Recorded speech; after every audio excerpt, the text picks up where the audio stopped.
everyone. Welcome to Signal to Noise, a virtual game show where we are going to try to bring the feeling of being IRL into the URL.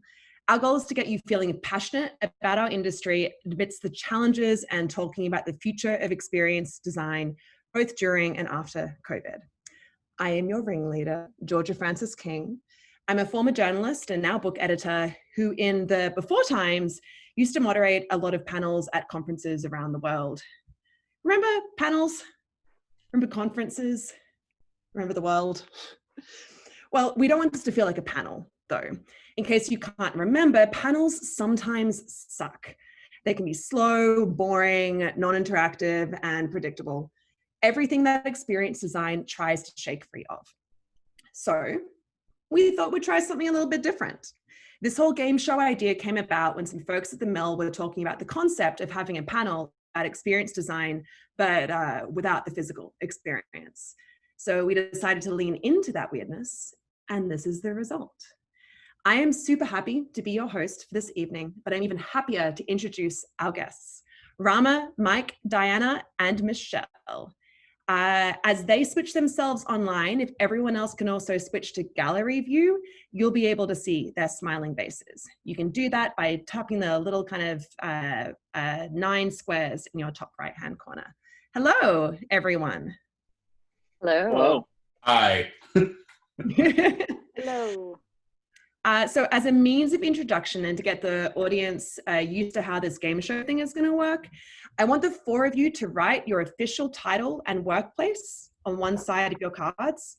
And then on the other side, I want you to write an alternative title that you prefer for yourself that maybe better explains what you do. And while they're doing that, I'm going to explain the rules to everyone else. So in this game show, I'm going to be asking our contestants different questions about experience design and life in quarantine. They'll write their answers on a piece of card, like what they're doing right now, and then they'll hold their answers up to the camera. Depending on what they write, that'll determine what happens next. We'll also have some audience interaction, so don't fall asleep or get a beer too early, and fun gags along the way. It'll be casual, fast-paced, and totally improvised. So, contestants, please show me your real title.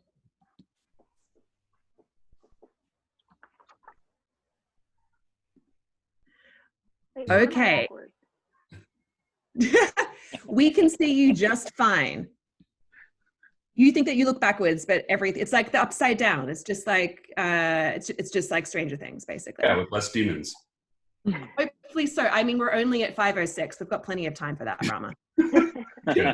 And now can everyone flip their card over and show us what your preferred title would be? Dreamer of false realities, interpreter, agent of why, head weirdo. Thank you, everyone. I hope that that is going to be on your next business cards. Okay, so let's get going. The first question for each of the panelists: what is the weirdest habit or hobby that you have picked up during COVID? I'm going to remove anything yeast related from your answer. So no bread baking or kombucha brewing, because that's just like low hanging fruit at this stage.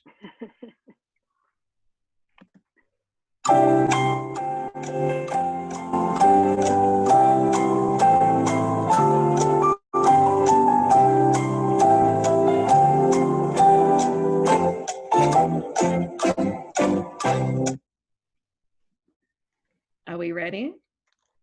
Sure. Sure. Okay, everyone please reveal their cards.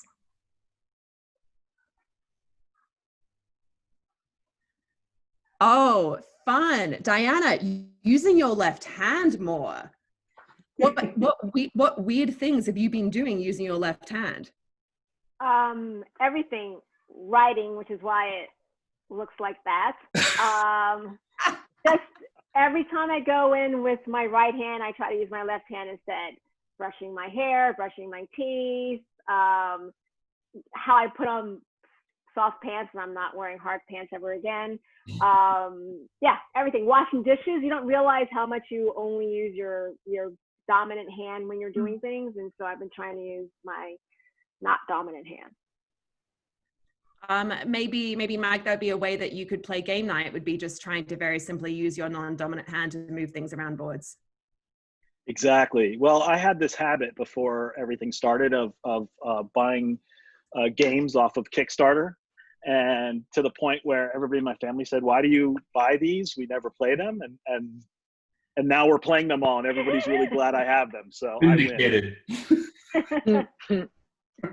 Take the W. What's one of the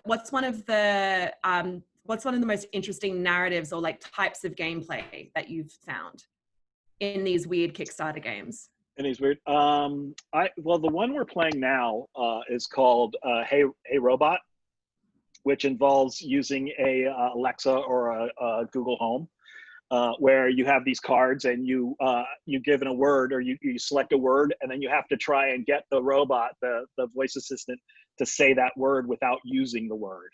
So you have to ask it a question to try to get it to say the word. It's a lot of fun because it forces you to think like a robot, or think like the way the AI is programmed, rather than a human being. So it's like reverse Boulder Dash. Yes. Rather than like you have to try to like get someone to explain something without the word, you're trying to actively cue them to say the word. Yes, except you're trying to get Alexa to say the word in this case. Alexa can be a person. I think I just used to hear her. Rama, do you want to explain your answer for us? Oh yeah, physical computing learner kits. Mm-hmm. There's this really wonderful service called Creation Crate, which I think is to teach kids about circuitry and signal flow. And so I've been doing things like building little weather stations and biometric mood machines, learning, breadboard circuits. Why not? The other thing I wrote on the back was weird ass music. Is there a lot of that? Is there any connection between the two of those things? Like, how do you I hope so. Oh yeah, what I'm building up to is basically a little box that automatically generates Cambodian disco music. That sounds. It would be the first, right? Yeah. It would be the first. Okay, cool. Okay. And I think that you said ASMR. I hear me right now. Can you describe your ASMR experience for all of us? You don't have to talk like that. It's fine. Yeah, no, I'm really bad at it. I think that's why I like it. No, I had an ASMR thing before, in the before times. I was definitely into it. And now it's just become part of my daily routine. Like, I started to pursue a lot of really relaxing things at the beginning of quarantine because I needed them emotionally, yoga and ASMR. And now it's like, if I do not go to bed with like an ASMR Reiki by proxy video, I will lose my mind. And what's an example of, like, I think that people know some of the classic ones of like speaking softly or like scratching things. Like, what's one of the weirder ASMR things that you've found? I feel like the entire subgenre of mouth sounds is probably the strangest. Not personally into it, but it's just long videos of people making like weird, like the sound of spit moving around your mouth, kind of. So not interested in that, but it's definitely on there if you are. Yeah. Wow. I think that you could have also had weird music on the background, like Rama had on his card. Maybe you could add the ASMR sounds into the Cambodian disco music. Was that right, Rama? Yeah, it's possible. We'll mix it in. It's going to be extra weird that way. I sense a real collaboration coming. Okay, cool. It's gonna be beautiful. I look forward to it.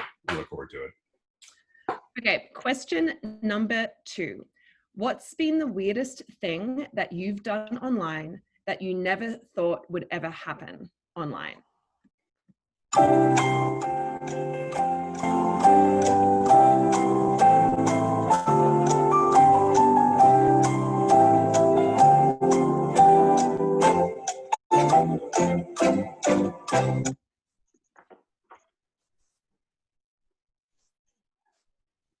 Everyone ready?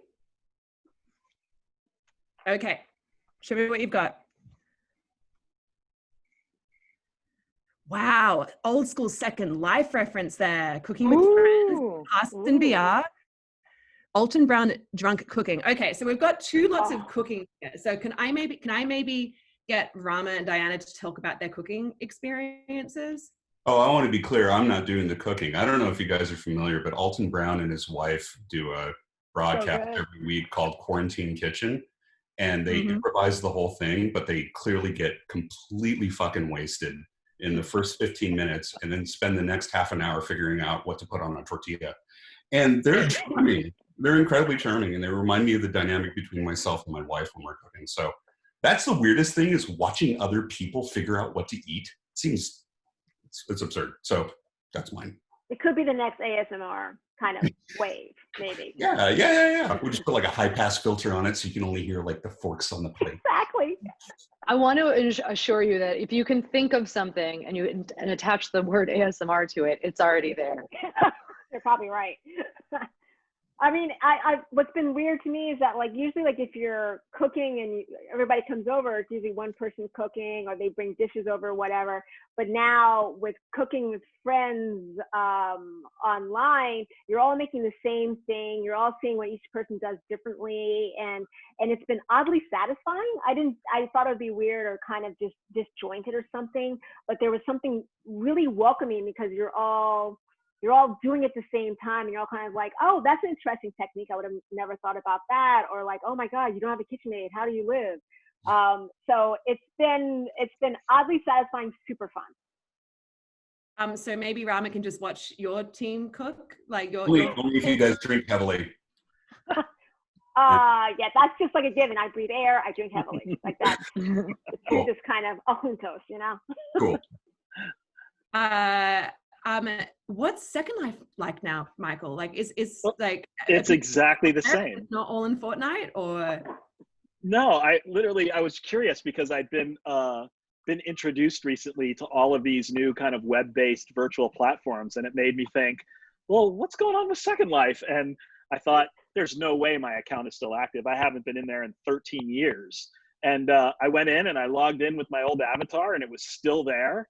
And there was nobody else around, and none of the places that I had saved were still there. And it looked pretty much exactly the same. I can't believe it's still running.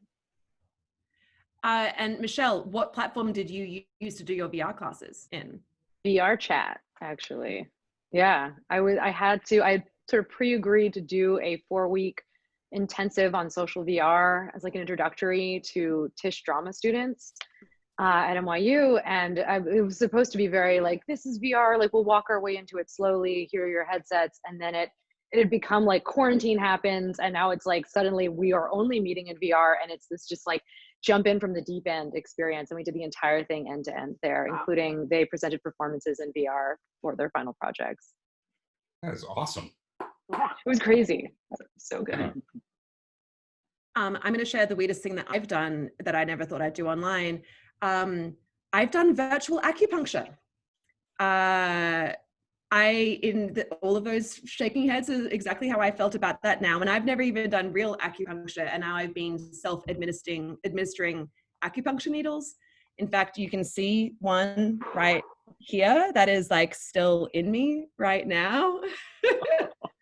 I've got more in places that you can't see, but yeah, I went full weirdo, and I feel great. I feel totally great. I'll send you guys some little packs. They're in Is this legal? Yeah. I don't know. Maybe I'm in my house. Like, isn't that the American thing of just I'm not bothering anyone else with my self? Is there like a noodles? fine line between self-acupuncture and self-harm? Or mutilation, or what's the dividing line between the two? I mean, is there a point if it doesn't hurt? That's my feeling with massage, you know. So, so now that you know way too much about me, my next question is about how this industry is changing. I mean, a lot of experience design jobs literally involve gathering large groups of people together in enclosed spaces and having them touch things. What experience design elements, when we get to the after times, do you think are never going to come back?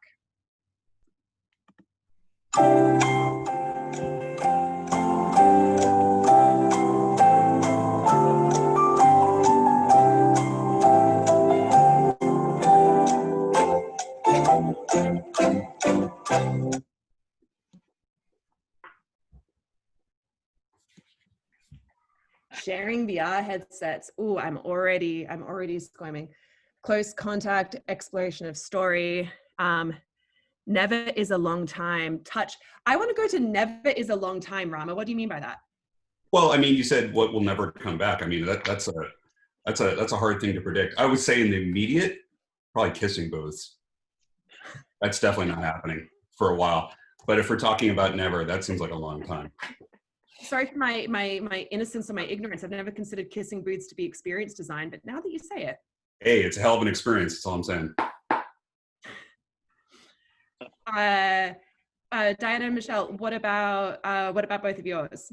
Michelle, maybe start with yours of just like the germ related factor purely. Oh, yeah. I mean, already when you go to any kind of a place to see a VR, like a public communal VR experience, and everybody has to sort of get in line to share the headset, that was already just kind of like bad experience design. And now compounded on that, no one's going to want to say that thing was on someone else's face. Put it on mine real quick. It's probably done. I think we finally broke that. That was always gross anyway. It was always gross. It was always gross. And there's just like someone like there with the Lysol tub of just like washing it down every it's time. wet on Yeah, your or they face. Not have enough. those like headset kind of like condoms that are like Yeah. cotton things that you can stick on them. I remember the ones I brought some to Coachella once for an activation, and when we pulled them all off after, they were like hardened with sweat. Gross. Headset condom is, if anyone was playing at home and had that on your bingo card. You're winning. Diana, what about you? In the before times, when you're looking at, especially in experiences that are very story focused, you were able to explore them and figure things out with somebody else next to you. It's like I did this great experience called The Nest in Los Angeles.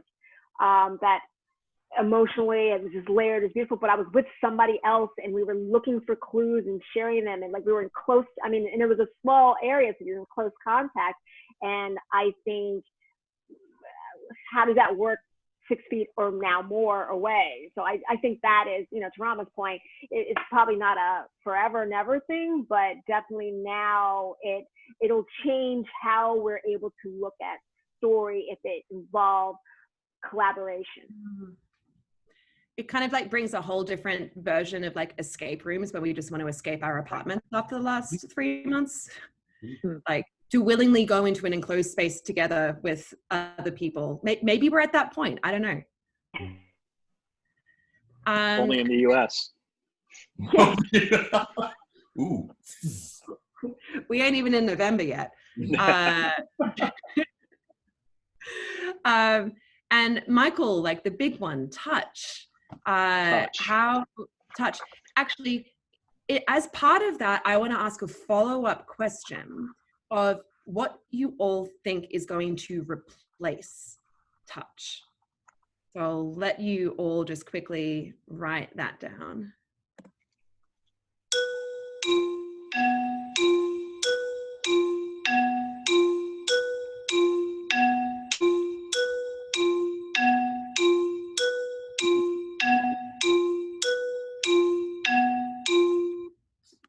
Man, that's Okay. that's the weirdest music. I love it. It's great. I think that's my favorite. Yeah, I think it's There is more. Believe me, there is more. You'll be getting all of it. Michael, why don't you reveal yours to us first and then talk about, okay, voice. Yeah. So because it's your question, I want you to expand on that. Well, I think that, you know, when it really struck me was when I went to vote in the primary recently, and the Board of Ed gave me a pen and they said, you get to keep this pen, don't leave it around. And the pen had a stylus, and it had both a stylus and a point to write with an ink. And you use both. And it's like even down to the level where the only reason I needed the stylus was to do what normally with my finger, sign on the iPad. And the stylus was for signing, and we aren't even sharing the pens anymore. So I think that people are going to be a lot less likely to want to use things like automatic cashiers, you know, self-checkouts and things like that, and even ATMs are going to have to change. So I think we're gonna need to figure out some sort of touchless system to work those. And you think that voice is going to be what we'll replace it with? I think voice is going to replace some. I think that gestural interfaces might do others where you don't have to actually fully touch. But you know, I think that in some cases voice might work. I know that everyone we're all probably pointing right now, so Brady Bunch style. Good segue to Michelle. Yeah. So Michelle, what kind of gestures are you talking about? I think it's less important to talk about what kind of gestures and more about the idea that we're gravitating more as technology advances towards less of a surface specific environment. Like it's less about this as like an object to touch, but rather tracking for gestures and sort of turning everything into a surface. So I think all of those things are kind of part of this, is that it's more about everything will be a surface at some point. Everything will be a surface at some point is weirdly philosophical. I agree with that too. It's just sort of like the idea that we're limited to operating with the digital world through these tiny little keyholes will feel rather absurdist in the future, in the very near future, I think. Also, I think that I was going to add that I think it's a bunch of things you can bundle together. Now, I don't think there's any one silver bullet. I think Michelle and Michael were saying that too. But you know, it's interesting, given it enough data, you can actually figure out intent. And so whether it's voice or where people are looking or where their gestures are, it's complicated, but wouldn't it be beautiful if there are experiences that sort of, you know, you're almost casting spells in a way, but the combination, I don't have to say, please do this thing. That feels rather robotic. That's like verbal programming. There should be, hopefully at some point, a holistic summing of various biometric inputs and gestures that allow you to do things more naturally. That's the hope. Does that scare anyone, the idea that rather than all of the mental processing that I do before going, Georgia, no, do not say that. Like that it is just predicting what I want, which might be true, but actually not what I want to admit, especially to a room full of strangers. Machines are already doing that. Yeah. Too late. Yeah. I also think, I mean, it depends on if we're talking about responsive design or sort of algorithmic prediction. I think some people find it very convenient, like when Amazon suggests charcoal when you're looking at grills. That's part of it, or that's the beginning of it. It can get a little creepy, and I think that the whole nature of, you know, people are still discussing digital privacy rights around their cookies and their web data, and it's like, oh boy, that ship sailed. We're in a whole nother world now.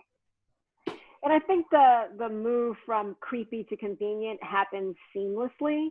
And so maybe awkward now, but then it becomes like, oh, why is it taking 3 seconds for you to give me what I want? I thought about it. Yeah.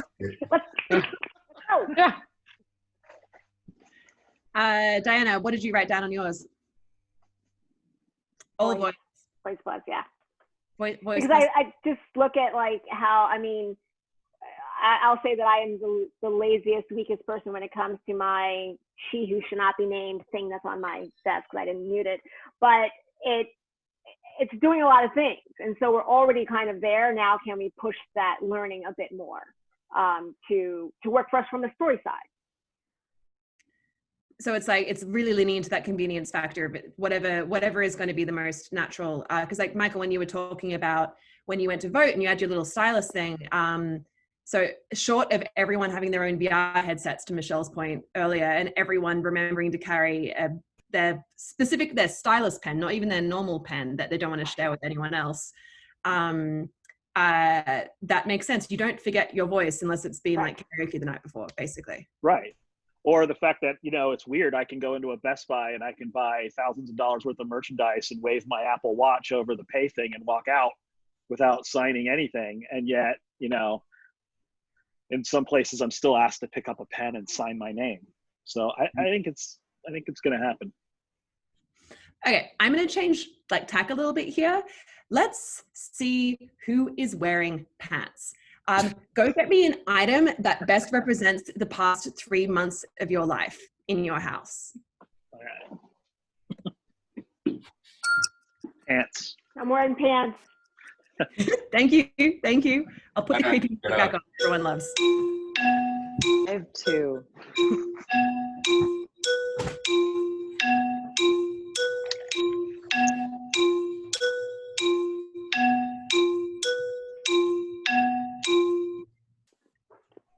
Hello. I love the new jacket every time. It's great. I thought that you were only just realizing now with your face there. And I was like, really? Have you not noticed that every time? I am observant. I was just, I only noticed it now. Okay. My floor is littered with the jackets of questions past. Nice. Michelle, I'm going to start with you because you just look so comfortable right now. These are my happy things. Yeah. I've got my Quest and my Bialetti. And this has been quarantine. This is pretty much all of it. What is it like to be being overly caffeinated while in VR? Sounds like it would be even more of like a biological overload than what it currently is. Probably to someone who didn't do it all the time. At this point, I have broken through every possible vertigo layer. Like it's done. Like I don't get any. If anything, I get like weird cross vertigo when you spend too much time in VR, then you go out and the world looks really weird and wrong. Mm-hmm. Everything's like HDR is on everywhere. Like sea legs.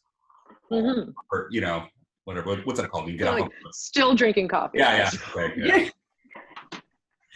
I feel that way every time I leave my apartment, and I'm not even living in VR. What do I do out here in the mask and the everything? Diana, why don't you show me yours? I guess all my life has become is, I'm not sure if I'm doing this right. Netflix and mask. I mean, Different. This is it. This is my life. Wear the damn mask, everybody. Mm-hmm. Coming from the land of LA, that is. We're winning once again with our big numbers.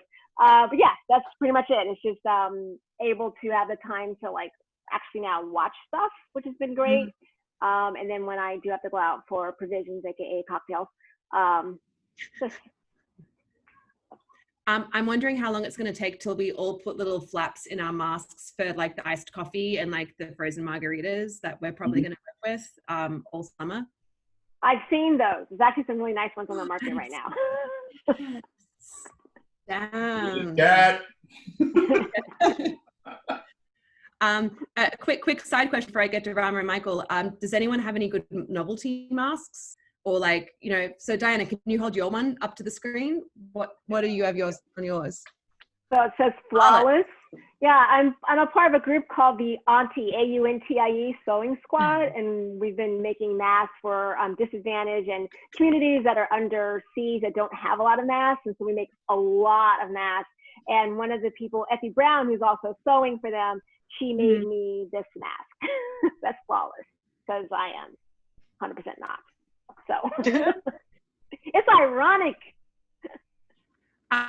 Michael just got all the way up to do that. So can you lean into the camera a little bit further for us?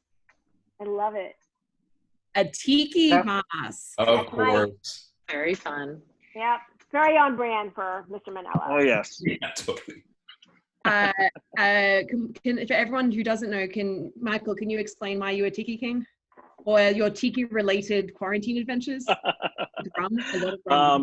Yeah, mostly they've been relegated to mixing tiki cocktails at home. Those are my tiki mugs in the background, or some of the collection back there behind me, and then over here I've got the rum.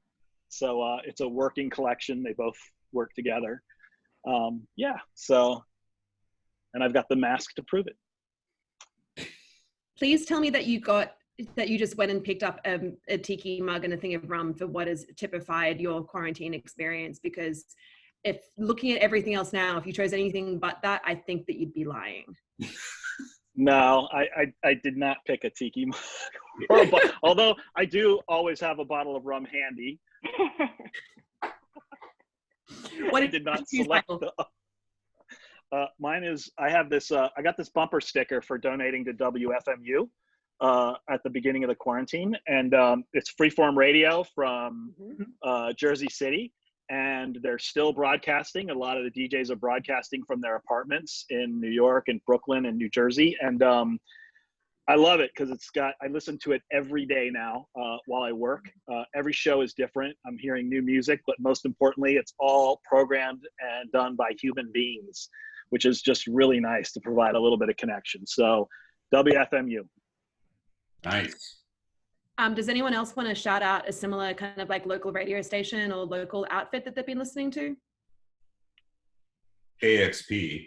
I'm originally from Seattle. KXP is always, I have a soft spot for them. Such a great radio station. Here in Brooklyn, Bed-Stuy. I'm not calling in from Melbourne, Australia, where my accent is from, everyone. This is not some amazing sun lamp. There is a great record store called the Mixtape Shop, and they're doing fantastic record spins as well online that you can donate to. With that, Rama. Oh, well, I didn't have to get up. I was just going to show Starship Command. This is the best way to indicate my quarantine time is I spend more time here, but this video conferencing and working and writing pitches and it's just like the command center, and I'm glad I have it, but oh my God, I'm so sick of it. But that is the best indicator of what I've been up to. Yeah, I want to interrupt. You don't know. I just realized that WFMU is the station that has Shut Up Weirdo, and I got really, really excited. I don't know if you've heard that specific show, but if anyone's going to jump in on that station, please watch Shut Up or listen to Shut Up Weirdo. So what is Shut Up Weirdo, Michelle? It's a call-in show with a strange theme, and it's another instance of like people just getting drunk to do something. It's two women. They will start with like one big question at the outset of the show, and they just get people to call in, but they progressively get more and more drunk through the show. And at some point, they're just often like yelling at the callers. I've heard fights with the callers. It's amazing. I know what I'm doing later tonight now. Okay, let's go back to another COVID-related question. So they say it like takes 2 months to make a habit, but only a few days to break them. And something I've been really interested by is the fact that we've broken all of our normal habits now, and everything is up for grabs again. And that also means not going back to doing things the way that you didn't like doing them. So what's something from a daily life that you don't want to come back?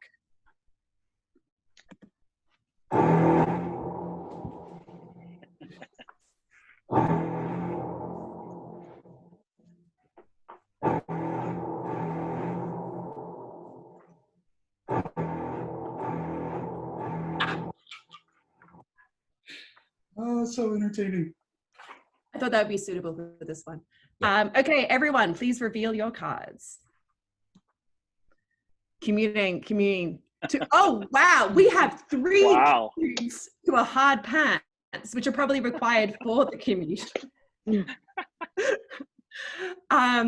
Okay.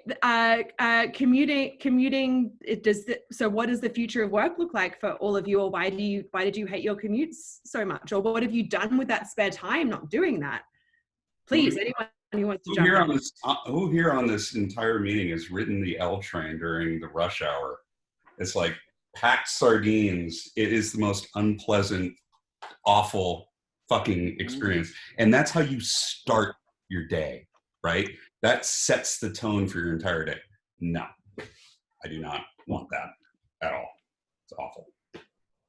Agree. It's not even about the time. It's about, for me, that's why I made sure to write subway. Oh, yeah. It's the subway. Yeah. Ugh. Yeah, because my commute is short. I just don't, if I could just not be there. I've had time to do yoga without that. It's great. Mm-hmm.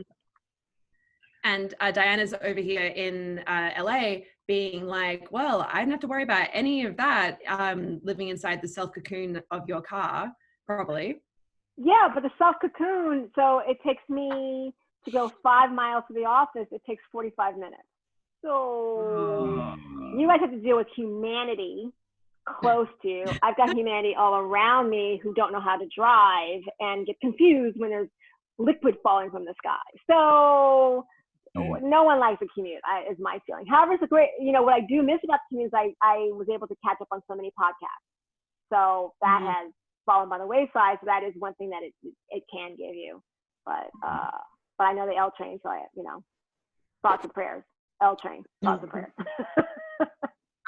And Diana, are you wearing soft pants right now? Oh yeah, I had to. Unfortunately, I was getting interviewed for something else, and I had to put on a shirt. And I was like, what do I do? This thing goes into this hole or something. It was a mess. So yeah, I'm all about the soft pants. See, that looks complicated. I'm already exhausted looking at you. Yeah.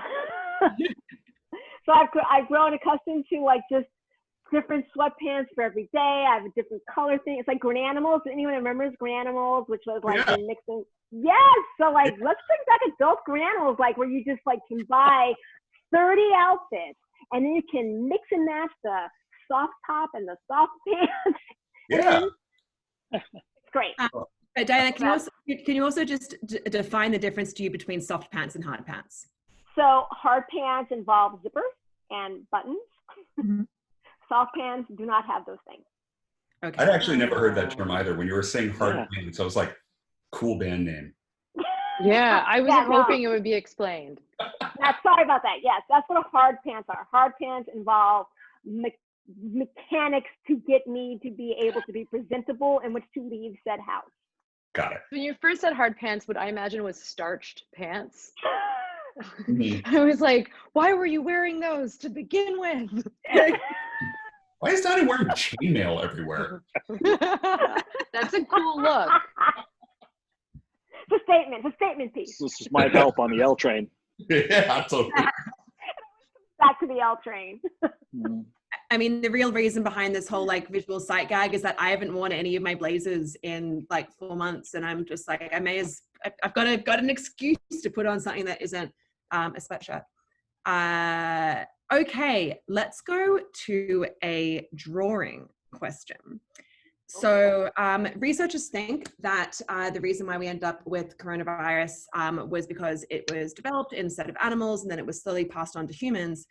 And the three different main things that we can blame are apparently horseshoe bats, pangolins, which are a thing that I think we all Googled at the start of this, or raccoon dogs. And I'm curious what you all think would win a bobsled race between the three of these animals.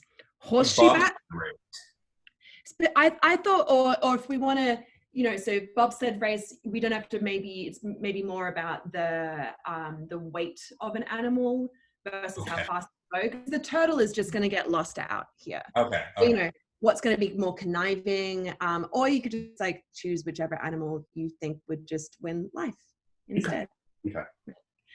So while everyone is doing that, I want to point out that we've just put a poll up. So if you go into polling, that you can put your option in as the audience member. And while everyone else is doing that, I'm going to read out some fun facts about these creatures.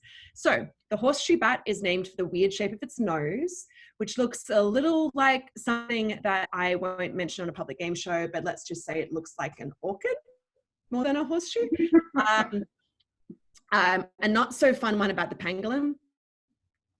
So it's kind of like it's like a chainmail rodent, basically, with all of the little scales on it. They're the most trafficked mammal in the world, partly because their keratin scales are used in traditional Chinese medicine. And one of the things that ingesting those scales does, it's meant to help either hysterically crying children or women thought to be possessed by devils and ogres. Very specific. And the raccoon dog is neither a dog nor a raccoon, I found out, and it's actually more closely related to foxes. In Japanese culture, they're called tanuki, and they're a huge part of the folklore there, and they're thought to be mischievous and jolly shapeshifters who are the masters of disguise, which is probably because of the reason that their raccoon face looks like a mask. So I think that I've given enough time for people to draw their animals. Let's see who is still has their creative drawing chops. Please reveal. And we're going to have to see if I can tell the drawn with the left hand. Oh my God. Okay, I'm sorry that we had the 3 bats, which technically means bats probably win, but I do think that Diana by proxy has to win. We drew that. Can you pull it up to the screen again for us? Oh, That's really impressive. that's That's awesome. I actually have nothing to say. I have nothing to say. We can't get any better than that. I just think why- sign and print it, you know, sign and print. Just on t-shirts, which are soft and don't have zippers or buttons. Diana, why did you think that the pangolin would be the winner of a race? Because you said bobsleds, and I was thinking what would do better in snow and ice, and if like something happened to the bobsled, it could always like flip over and just slide on the back. Ooh, that is true. You really thought about that. I did. I go to the dark place fast, and I'm like, how do you get out of the dark place? Penguins should never be in dark places unless they're being actually a very dark place. Rama, Michelle, and Michael, I'm curious if you all have the same reason for why you chose bat. Rama, why don't you go first? Well, I drew it because I didn't want to draw the other things that sounded harder. And I don't know what a horseshoe bat looks like, but I think it should look like this. No, the real reason is, you know, the bat is not, it doesn't care about the territory. It doesn't care about the snow and the ice. It glides above like a soaring hero, you know? And also it's made of a horseshoe, so it's lucky. So it's obviously going to win. That's all. That's my reasoning. Michelle, what about you? I just wanted to draw Golbat from Pokemon. That's it. I just, you know, I gave him a little medal too. You know, I had a, awesome. like, I did it because I had a vision. I don't really know who would win this race, so I just, you know, I went with my gut. Okay, wait. So Rama and Michelle did not consider the question and just drew what they wanted to draw. Michael, do you have an actual reason? Well, I drew a Batman logo. I drew a Batman logo because I can't draw. Okay. So I went with the logo. But I did think about this, and I think here's the deal. Okay. Bats have sonar, so I think they're able to detect every little nuance of the track way in advance and shift their bodies in the bobsleds to maximize the speed. How many bats do you think it would take for them to be heavy enough to propel the bobsled? Oh, there's a gazillion of them in there. But there's a gazillion of them in there. They're all in there, communicating with sonar. They all beam together to hit the weight, right? It's a true hive mind. Yeah. So Rama, Michelle, and Michael all chose things they just wanted to draw it when Diana had a real like logical reason and drew with her left hand. So I'm scienced it. And it just so happens to be that according to the polls, everyone also thinks that pangolins should win. So Diana definitely actually can win this. And bats are the least likely at 13%. Yeah, that's right. That's right. I'm keeping mine because he's fictional. Okay, audience members, while you're like already at your computers and thinking about this kind of thing, if you want to ask any questions, you can go into the Q&A function and you can drop questions in there and upvote and downvote. So I'll let you do that in the background. But then I wanted to ask our panelists, there were so many things I was excited about this year that just aren't happening. And we're talking about what we're replacing that with. But what was an industry event this year that you were really looking forward to that got canceled? And why were you looking forward to it?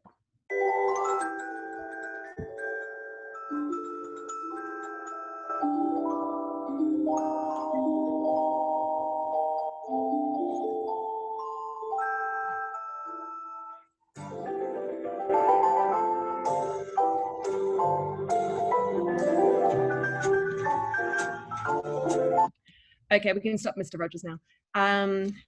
Just as an Australian, I've just always wanted to come on screen or like come into something like that, to that theme music. This was purely for my own wants.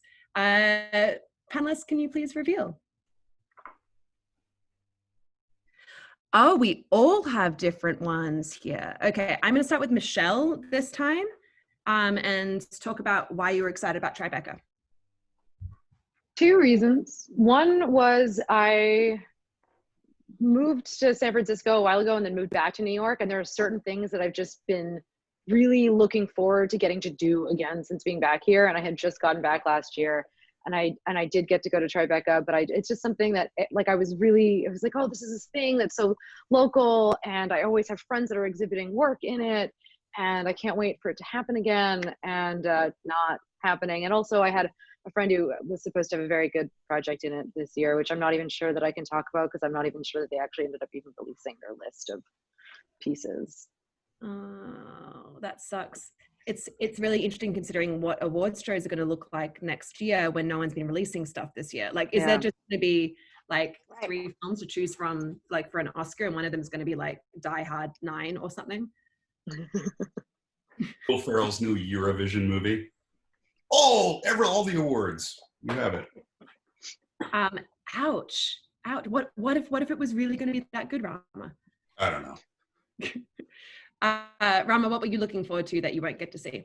Oh, well, I know you said industry events, but I consider music festivals, if you're an experienced designer, to be an industry event. It is because informally it is where people prototype and try out new ideas before they have to be formalized. The intermingling of ideas and people that work in art installations and experiences and the art and technology hybridization, music festivals. And so that's actually where I think I'd meet the most people and exchange more ideas, honestly. It's not formatted in any way. And all the way down to like strange loft parties in Bushwick. I mean, if you want to see and exchange ideas with people that are experimenting on the bleeding edge, it's usually there's loud music in the background. So I miss that a lot. What about you, Michael? I said San Diego Comic-Con for 2 reasons. Professionally, because we usually get a chance to do something amazing there every year, and this year we didn't. And then personally, just because I love to nerd out. And there's no better place to nerd out than San Diego Comic-Con. So I'm going to miss that. What have you specifically been nerding out on recently? Or what would be the first like booth or panel that you would want to go to? I've been collecting these. Hold on, I think I've got one laying around here. I've been collecting these pens, like enamel pens. Like pens, like just like things that you can use to touch other things seems to be a consistent thing with you. And I can't find them. Anyways, yeah, I've been collecting these pins, and so I like to go to the artist booth and collect their pins. Oh, pins, not pens. Yeah, pins. Oh, pins. Yeah, like enamel pins. Sorry, I thought that you said pens, and now it might have sounded like I was suggesting that you just go and like poke people all the time with like, which, as you know, like I'm down with that. But the L train, lots of little spiky things. This is just a big advertisement for your budding acupuncture business, I think. Remote acupuncture. It sounds that Michael could be down with this as well, though he can provide the needles. Awesome. Diana, what about you? I said Anime Expo. Mm-hmm. That's Naruto Run. That says Naruto Run. So, I just love seeing the creativity of people, like what they're bringing forth, not to mention like the other IP that's already there, but the new ones. And we, MWM, we were going to be reintroducing one of our projects, Adorned by Chi, at the expo, to start to like not only talk to the fan base we already have, but to start to hopefully grow new fan base and start to know about our, everything that's happening with the IP. So I'm pretty bummed out about that. We've got a whole new plan, and it's going to be great. It's going to happen in the fall. But Anime Expo just, it's just so much, the fan engagement that's there between the cosplay, between the fans being able to like interact with the creators and with the projects. So I'm going to miss that energy and just what you can get done there. Oh, just energy of people and spaces. Like that's kind of like a consistent theme. And that's something that maybe is harder to replicate in VR. We can do the social sides of things, but the energy is is going to be the hard thing to bring back, sadly. But for when you can't control energy, my second last question was going to be the best experience that you've had that is, aside from this game show right now, the best or weirdest design experience that you've had during quarantine.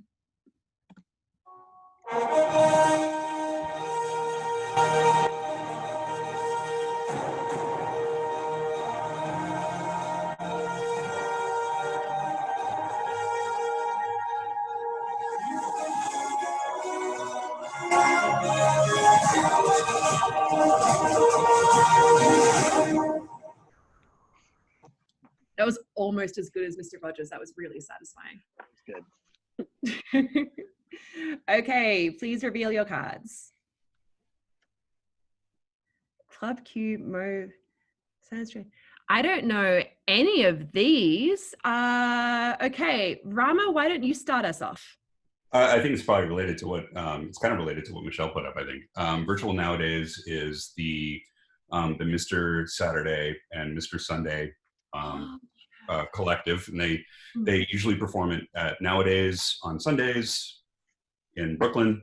And what I like about it, it's just a weekly stream of live DJing and a chat window next to it. There's nothing crazy sophisticated about it. They're not trying to emulate or do too much, because I think the realization is it probably falls short of it. So instead of trying to replicate a physical experience, they're just simply trying to create that that attract loop that brings a group of people together again. And I think that's cool. And Diana, next, as they might be somewhat related. Me? Yeah.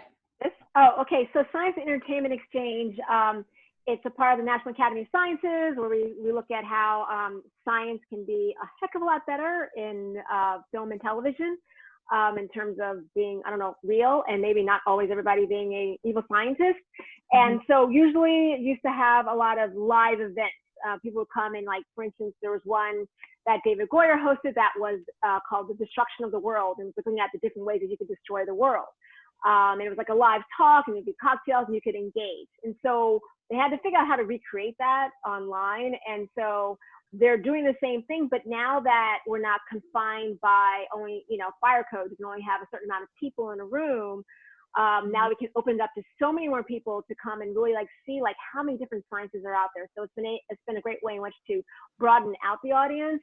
We're still trying to figure out better ways in which to host these things. Like, for instance, I think coming up next week is a panel that's about creativity in the time of COVID, what people are doing now, seeing it when you're used to some creative endeavors being more of a group and collaboration. We still have that, but then what can you also do on your own, and what's the mental health that's behind that? So it's been a lot of fun, and I've gotten a lot of learnings out of it. But yeah, it's Science and Entertainment Exchange. There's pesky fire codes, especially if you're doing at-home science experiments. I will admit that I did look up some at-home science experiments for this, and I don't trust myself. And no fire. We're running out of time, so I'm going to quickly go to Michael and then Michelle. Yep, I have MoPops virtual screenings. A Museum of Pop Culture has been doing these kind of virtual screenings. They've been mostly horror films, and they usually get a creator or somebody like comic book writer or somebody like that to select a film. And what I love about it is that it's something that you could never experience in physical space. So they don't stream the film. It's done over Zoom, so it's very simple. They basically tell you what the film is. It's your job to find it on one of your streaming platforms or a DVD or whatever. And the person who selected the film will usually introduce it very quickly. Someone from the Museum of Pop Culture will give it a little bit of context, and then they just go, okay, go, start the movie now. And then everybody chats during the movie. And so it's like this incredible running dialogue between sometimes the filmmaker, sometimes somebody who's just passionate and knowledgeable about the film, going on during the film. And you can chat directly with the person who selected it or the creators, or you can chat with everybody kind of who's watching collectively. And then afterwards, it'll go to a slightly more formalized Q&A, pulled from all the questions that have been asked during the film. But I love the fact that, for the most part, these aren't, traditionally the way you do it is everybody would sit there and watch an entire film, and then there'd be a moderated Q&A. And this is a little bit messier and a lot more fun because, let's face it, when you're talking about a film like The Shining, almost everyone's already seen it. So the ability to chat while it's on and to have discussions sparked on moments in the film is fantastic. That sounds brilliant. Really cool. Yeah. Yeah. And Michelle. Yeah, so I said Club Q, also known as Club Quarantine, kind of the similar vein of what Rama was talking about, but it started at a little grassroots in that it was not started by someone who was a club owner or previously owned a club or had anything to do with nightlife prior. Like, he was a designer from Toronto who just started a Zoom channel. He called it Club Quarantine, and then it just exploded to attracting like tens of thousands of people. You have like members of like PC Music Collective and members of Chairlift and like Lady Gaga and all these people coming on to either do DJ sets or just show up and dance. And my favorite part about it was that it wasn't like what some of the other local places were doing to do it like a DJ'd Zoom chat. They would, you'd see the DJ on the Zoom for a lot of the time, but then they would cycle through like everybody who had their video cameras on. So you're just getting to see so many people and those moments of like surprise and delight when the camera would go onto them and they would just get so excited and they would really start dancing. And it was really beautiful to see people having a form of joy. Kind of like all the way back to like the kiss cam effect. Yeah. The kissing booths. Constantly happening for like 5 hours. But that simple thing, Michelle, is that's one of the things we've been trying to figure out with our virtual events is there's none of that spontaneity. There's none of that like, walking across the room and accidentally making a connection. And I think that is such a simple thing to simply rotate and move through the space. And you're like, hi. It's amazing. We just have to defeat the existing fucking little windows that are fixed in place where we pass the talking stick around. Speaking of talking stick, one final question. I know that we're right on 6 o'clock, but I think it's a really important one because we originally had this event scheduled for early June, a week after George Floyd was murdered by police in Minneapolis. And over the past few weeks of protests and marches, learning, unlearning, anger, rage, humility, and a bit of beauty towards the end, it seems like we're finally actually beginning to see a long overdue inflection point for America's reckoning with racial injustice and the dismantling of the white fragility and the systems that actually protect it. And we may not all be politicians, but we can use the tools and skills that we have to be activists, I believe. And so my final question was going to be, what is the responsibility of experienced designers to rekindle hope and lead difficult conversations in these times? And I'm not going to put some silly music on because the question doesn't really warrant that.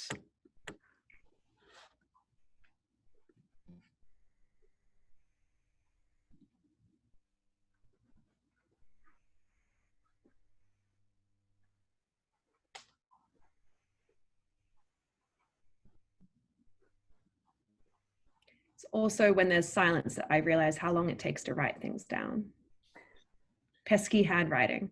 My pen sounds so loud while I'm writing too. It's just like, can you guys all hear my scribbling? Rama, you're finished first. So why don't, while everyone else is still writing, why don't you go? Return the wonder, defeat the crass. And I wrote that because I'm trying to find a really short way to say it, but wonder implies reflection as well. If you can, I think some people, I think people require a little bit of reopening their imaginations, and that yes, there is a little bit of escapism, but escapism isn't necessarily the right answer. Wonder implies reflection. So if I can give you stimuli that makes you think more about the world around you, I've induced wonder. And then defeating the crass is simply making sure that we always have empathy for the people that we have that are, our audiences. The crass is insensitive, insulting, and shallow. And I find all those things deeply horrifying. So those are the rules as far as I'm concerned. Thank you, Rama. Diana, I want to go to you next. I think I'm kind of in alignment where, like, just look beyond what's like right in front of you or what your own experience is. Like, there's just so much more out there. I think, are we done with I'm in my, here's this one little tale of this one little girl in Brooklyn. Like, are we done with that yet? Can we expand out the stories a bit more? There's such a wide world and so many experiences that we can and bring to so many places. And it's not just about film, not just about TV. There are so many other storytelling platforms that can be used probably to better effect to tell your stories. So I think just if creators can start to broaden out their horizons in terms of not thinking about only one screen. There are so many other ways to get your story out there. Also, people of color are in fantasy and sci-fi. Believe it or not, we are in the future. We can be Jedi. There's a lot of things we can do. So I'm just saying, broaden out the spectrum a bit. Yeah. Dad, do you want to shout out some characters or films or scripts or like whatever we should that you would recommend for us to look at? I mean, I can be super selfish right now and talk about. I mean, Adorned by Chi, the thing we're going to introduce, which is on market now. I mean, the creator's Jackie Aye. She loves the magical girl genre and loves Sailor Moon and everything about it. But she's Nigerian American. There's so much richness to the Igbo culture and Nigerian culture. So she has created a magical girls that are Nigerian. It is set in Nigeria. It plays into the culture, but it has those magical touches that we love about anime. The crazy powers, the amazing outfits, and the different weapons. She has all of that, but she is, as any creator, I don't care what color you are, your gender, doesn't matter. You gotta own your creative, and that's what she's done in this. She has owned what the story is and who these girls are, girls and guys. There's one guy, and the story that she wants to tell. I think that's the most important thing. If you're not authentic to your story and authentic to what you tell, then it's just pablum. Why am I gonna bother with your thing? Thank you so much for that. I wish that we got to see it presented, as you were saying before. Michael. To give people tools, democratize tools. I think that we're in a communications business and we tend to look at everything through the lens of we're telling a story. And I think particularly in this moment, what we really need to do is give people the tools to tell their own stories and to fight, more importantly. So I really think as experienced designers, we can look at what's out there and how do we democratize them so that more voices can be heard. Short, simple, sweet, incredibly important. Thank you, Michael. And Michelle. I know empathy is a design principle, and I don't think it's acceptable for us to not have that as like a primary guiding light when we're making anything. Like, we make things that people experience, whether they're on screens or in real life. And empathy as a design principle needs to be baked in to the process at every stage. Whether that is the creation of the thing, whether that's hiring, whether that's user testing, every single piece. And if you do that, like, you are letting your users know, you're implicitly giving them hope. I think that's a beautiful way to end. Thank you so much, Michelle and Rama and Michael and Diana, and for Lindsay and Desi for also helping out with this. They've been in the background. Can we have a round of applause for all of our lovely panelists? Everybody hung out. Thank you. And I'm going to pass it off to Rama to end. Oh, yes, right. I'm going to say something. No, I think it's thank you everybody for joining us and our strange experiment. This is the first time we've ever done it. I think attention is one of our most valuable currencies. As people that work in experience design, we understand how important it is that you gave us your time, and we appreciate that. I think that if anybody wants to follow up, talk about any of these weird things and tangents that we went on, please email this person and she will connect you to us and we can continue to talk. Because I think it became very clear that everybody on here has a lot of really odd and spectacular fascinations, and we love to talk about them. Right here. Thank you.